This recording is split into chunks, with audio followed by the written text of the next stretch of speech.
Привет, это Степа, и сейчас он докажет вам, что хомячки могут не только кушать и какать, но и приносить немалую пользу.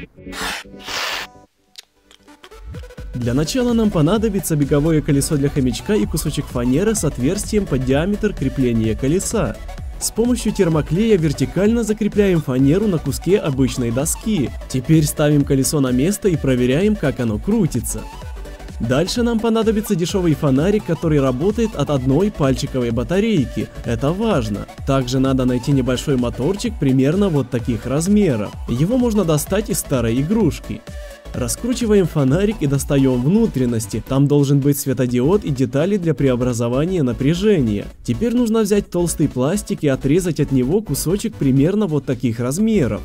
Дальше при помощи напильника мы должны придать ему максимально круглую форму. Подобрав сверло, которое по диаметру равно диаметру вала двигателя, размечаем и сверлим отверстие по центру заготовки. Теперь надеваем заготовку на сверло с обратного конца, фиксируем термоклеем от прокручивания и вставляем в патрон дрели. Запустив дрель и поднеся напильник, хорошенько обтачиваем все углы, чтобы получилась круглая шайбочка.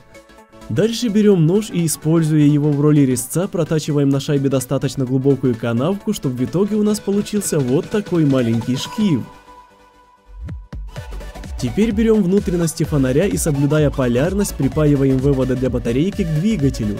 Наносим термоклей на доску и клеим двигатель рядом с колесом примерно вот так.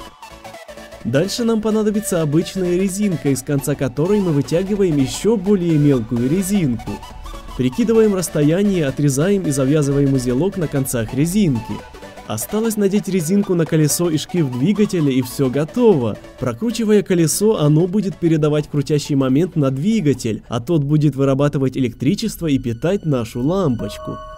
Но лучше всего с этим справляется герой нашего видео. Удивительно, но всего за 3 зернышка в день такое маленькое существо может вырабатывать количество света, которого более чем достаточно, чтобы различать текст или освещать предметы в комнате.